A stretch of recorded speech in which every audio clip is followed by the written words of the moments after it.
How to make Telegram account without number.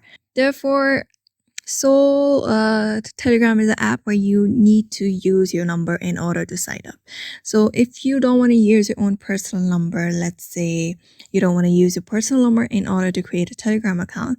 So except that if you're looking for a method on how you can sign up on Telegram, there is not really another method like using your Google account or anything.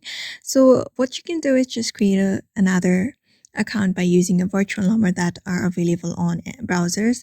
You may just go to your browser and search for a virtual phone number and tap on any of the link.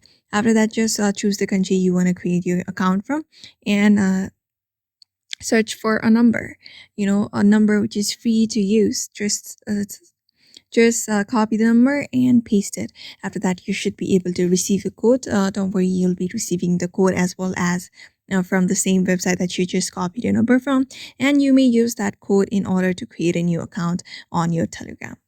So this is one of the methods on how you can use a virtual phone number in order to create a Telegram account without using your real number. So therefore, I hope this video was helpful to you, and thank you for watching this video.